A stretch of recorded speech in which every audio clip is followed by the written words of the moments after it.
Today I want to talk to you about scaling to 7 figures. I now have 3 companies that are doing multi-6 or 7 figures a year.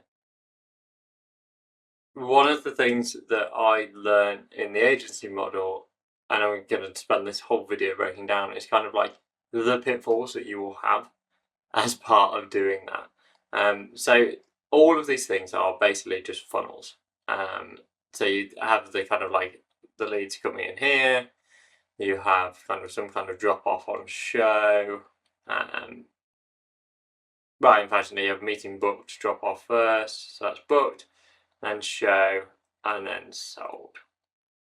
And then they magically fall into your pit of money down here. What I found was we found that, like, okay, well, we have a bottleneck because we've only got so many salespeople, actually. That was our first bottleneck. Was like, okay, so let's hire more salespeople, and that was our plan. So we went from 2 full-time closers that were both closing at about 30%, to 5. And so we fixed our problem. So we literally just overnight took on 3 extra ones. So that brought us from 2 to 5, over a 50% increase of our team. We needed a sales manager. We needed lots of people in order to fill this section.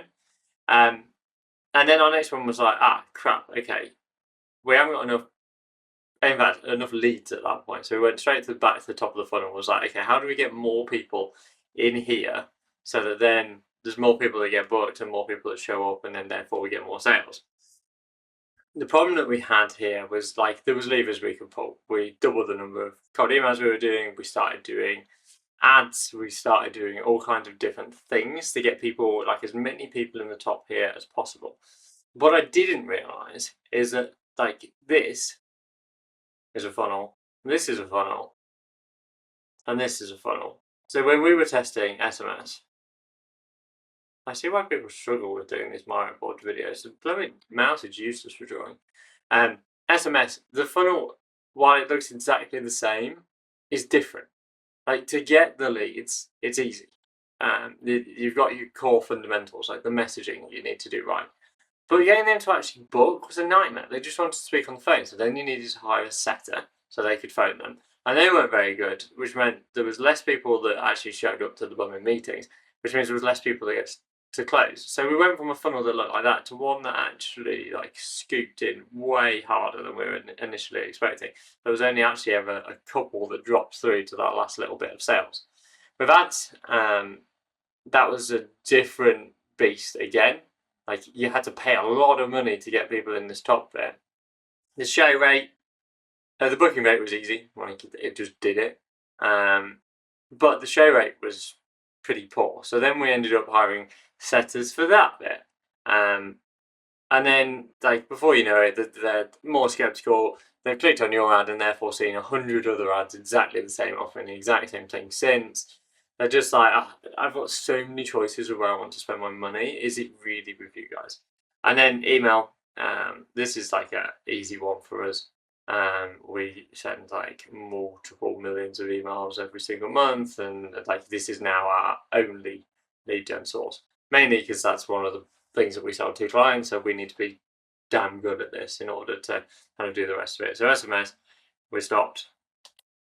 Ads, we are actually just about to relaunch. Whether that's a good idea or not, I'll let you know. But that's because the sales team's changed anyway. But emails have a different kind of like process down. So we went from, okay, sales is our bottleneck down here, then to leads is our bottleneck, and then we started flooding these leads in. We then had problems with booked meetings, we had problems with shows, we had all of these problems that then basically just meant that, like, yes, we were making more money. Like, fundamentally, our best months were during this time. And the setters, the closers, sorry, I get my words out. The closers were dropping their close rate. Like we had one of our best closes drop to 14% close rate with the exact same closer. Like the only things we changed was all of the things up to this point. So they knew how to sell to cold email leads. They didn't know how to sell to ads, and they didn't know how to sell to SMS. So we were throwing money at all of these. Admittedly, it's really good testing. We learned loads about the two different platforms. We spent about 40k on SMS. And to be fair, if I was to go into certain niches now, I would know exactly how to solve that problem. And we probably spent 50 on ads. In fact, we definitely spent at least 50 on ads to get to that point where it's like, okay, we're testing stuff and we know that works. And that was like 50k a month. But that was bringing us a shed loads of leads. We were booking out, I mean, our sales reps at max, we were having 5 sales reps having 8 meetings each per day. I mean, that alone, that's 40 sales calls a day. Even on a 10% close rate, which the good guys were getting, and some of our poor guys weren't. So it probably averaged out about 10%, which is way less than it should have been. We were getting 4 closes a day. And if we factor in the fact that that's actually really good times, let me just do that. Times at the time it was a 6k ticket. It's now a 8k ticket, but like we were doing like 18k a day, which is pretty nuts. In fact, have I done that math right? No, I haven't. No, 22k. So yeah, that's kind of was the peak. The only problem was, if you look at this, we were spending so much money here and here and here that it just meant that our cash flow suddenly became the problem. And while these funnels look great, let me get some more room. The funnels look great, and you can kind of see how all of these people go through. You don't realise that there's like drop off here, and there's water coming out of the funnel here, and water coming out of the funnel here, and like water coming out of the funnel here. It's like the closers had 8 calls a day, so why bother doing any other follow up or anything like that? So we were losing money there. The setters knew that there would be another 10,000 SMSs be going out, so we're losing money there. So it's what I'm basically getting at here is it's a balancing act. It's kind of like well, yes, everything you put in here, so these might be your leads, and then like the sales teams here, like it's got to almost balance out, because you don't want your sales team sat around twiddling their thumbs and then not have enough leads, or have more leads than you've got sales guys. But it's also like scale in proportion, which is one of the things we didn't do. Realistically, we should have probably just taken on one additional closer, and then increase just one avenue, and so on, so that then it goes up like this instead of going up like this and then going, oh crap, we've spent loads of money, but it's okay, we've had another good month, and so on. And yes, you still get where you want to go, but it's just making sure that these bottom bits aren't putting you in the red, because like the latency between this. So let's say we would send 10,000 SMSs on a given day. Obviously, they were all opted in and all consensual and all of that good stuff. It definitely wasn't called SMS. That would cost us anywhere between like, I can't even remember what we were paying. I think it was like 300 quid a day on this. But the problem is, they would get their SMS on Monday. That's a terrible square. So they would get the SMS on Monday. They would reply on Tuesday. The setter would then phone them on Wednesday. They wouldn't answer. And then they'd phone again on Wednesday. They'd get an answer then, and then they'd book one for next week on Monday. So we've lost another 4 days there. They would then get on the sales call here on Monday. Or they might just forget and then like get rebooked in for the next day and then show up that day. And then they'd get on the sales call and go, okay, fine, I need to think about it. Let me think about it until this time next week. It's like, right, okay. So we are now 2 full weeks and a half away from that 300 quid that we spent.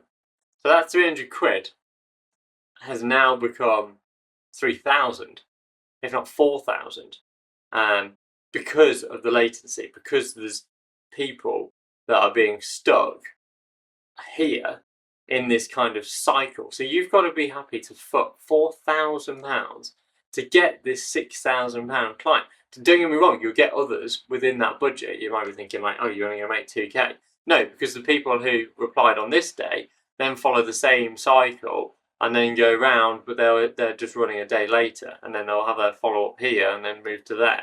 So like it all works theoretically, but you've got to be okay with the fact that like you'll spend £6,000 to acquire that first client. The second client technically costs you nothing, but it's a continuous flywheel of that effect, and then you correspond that with like the gushing holes in your bucket here that are funneling people down to the point that like this just gets narrower and narrower and narrower until it's like, okay, yeah, we have the odd one drop through here, maybe 2 or 3, and at this kind of volume it's fine, and you kind of don't look at it. And then you look at our bank's got this lovely thing where it shows you kind of like the income of the company, and ours literally went like this, just like slowly up, and then we'd invest in it and it just went like that, and we were like, okay, it will come back up, and it did, and it came back up, and then it would be like, okay, we've now spent loads and loads of money on SMS, and then it would be like, oh, we got to sell then, oh, we spent some more money, oh, we got to sell then, we spent some more money, oh, and it's just like this. And yes, admittedly, it was on an upwards trajectory, but the kind of up and down nature of it meant that like it was almost unpredictable. And then you're scaling the other side of it. So this is just on the lead gen side, like bringing people in. You've also got the whole entire client delivery side. So we went from like a team of 1 that we were paying like 1,200 quid, a VA that was able to do it. Like, okay, well, let's have somebody who can actually do the service delivery, so somebody client facing. We're paying them 4k because they were based in the UK, they were really good, they were switched on, they were exactly what we needed. And we're like, okay, well, actually, we probably need 2 of these now. Really, we need the second one of these. And then it's like these clients were hanging around, they were being a pain because we were charging like a higher ticket up front. Then we needed like, okay, well, let's get a client success manager. They were like 3k. And then there's other things that you have to factor into your sales. It's like, okay, well, now we've got 5 sales reps. We probably need a sales manager, and so on. So where I'm going with this is like, first off, my number 1 lesson is like, be brutal. We had sales guys that's a terrible number 1. We'll ignore it, you know what I mean. The number 1 thing was get rid of the people that don't pull their weight, because you get this bigger hole here. Like we had one closer that was with us for like 4 weeks, also working on another offer. We only found out when it came for him to be dismissed.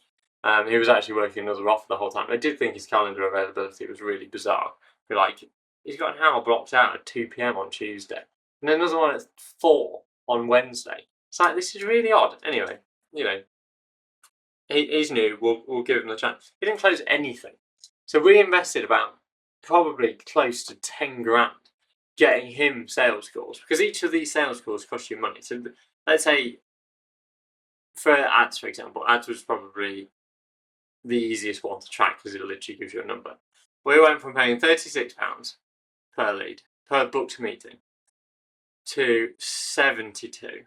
Just simply, and this is why I love cold email so much, just simply because we wanted to do more. Facebook's like, brilliant, you want to do more? Yeah, of course, we'll charge you double for exactly the same thing. Like, that's fine. Yeah, you'll be fine with that. Anyway, so we went from that to that just by simply scaling it up. So 72 pounds per meeting, and that's not on the basis that they're going to show up. So 72, we were getting about 65% show rate because we didn't have everything in that we needed, because we were running around and trying to master 3 different funnels over here and everything else. So we were getting that many to show up. So let's just call it around 100. I know the maths is slightly off on that. It cost us 100 quid for a booked meeting. That's a terrible pound sign. Okay, 100 quid per booked meeting. We would give them 8 of them a day. Yes, some of them aren't going to show up, but let's say 6 of them were showing up each day. That costs us 600 quid per day. And because it's an 8k ticket, you're like, okay, well, as long as they close like 1 in 12, we'll still make money. We've got nothing really to lose there. Even terrible closers should be closing 1 in 12, 10%. But they didn't. And it's like, okay, all of a sudden you give them, my advice now is like, you give them a week, or 10 calls to show, like, to give them a chance to get in, and then you are expecting them to be within 20% of KPI the week after that. And that's it. It's like, if you can't pull your weight, then you got. Obviously, there's kind of exceptions to that rule. If they're following what you've asked them to do, they're doing the right kind of thing, they're looking good, they follow your instructions around these things, and all of a sudden there's lots you can do. And if they listen to you and you're a good manager, then you can get them from that kind of 2% close rate all the way up. But yeah, so we would have, let's say, 12 calls on there. So from a costing point of view, we would spend like that. Hence why we spend like £6,000, because even if that's 10 days, £6,000 worth of leads, and they haven't closed a single one of them in those 10 days.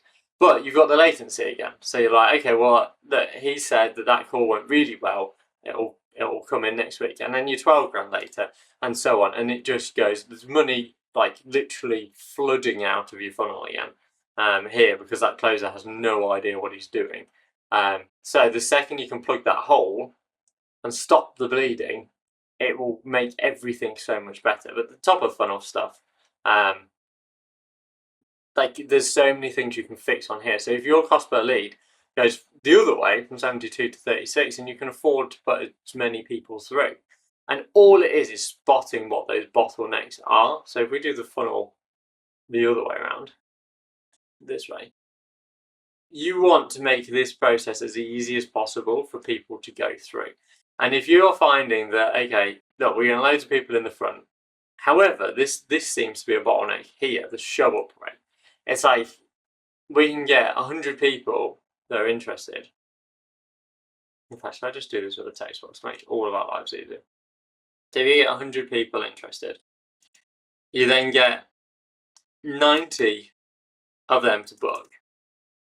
Out of those 90, you then get 45 to show up, and then you sell 4 of them. You can look at that and go, okay, well, yes, I could add more people in here. The booking rate doesn't seem to be the issue, but the show-up rate seems to be an issue. We're getting literally half the people show up. If you can fix this and get this from 45 to 85, which is probably going to be unrealistic, to be honest. There are always going to be people, especially if you're speaking to business owners, that have other stuff going on that doesn't necessarily mean that they can drop what they're doing and be on every single call. So you go from that, and then all of a sudden you've doubled this, so now that's in the 8. And then you're like, okay, well, where's the bottleneck now? Okay, well, we're only really getting a 10% close rate. Okay, what can we do to get that to 20?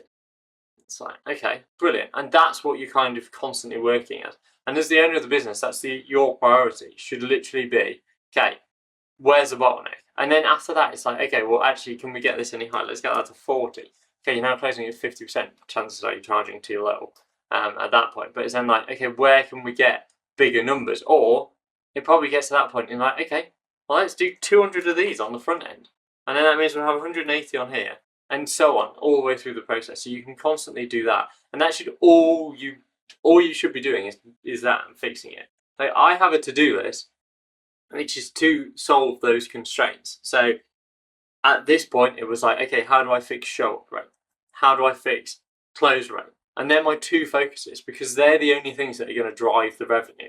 Obviously, you've then got the other side of it, whereas it's like, okay, the product's crap, everyone hates it, then obviously solve that. But from a sales point of view, it's really easy to work out these numbers. You just need to be aware of things like latency and things that are going to like throttle you as you go through the process.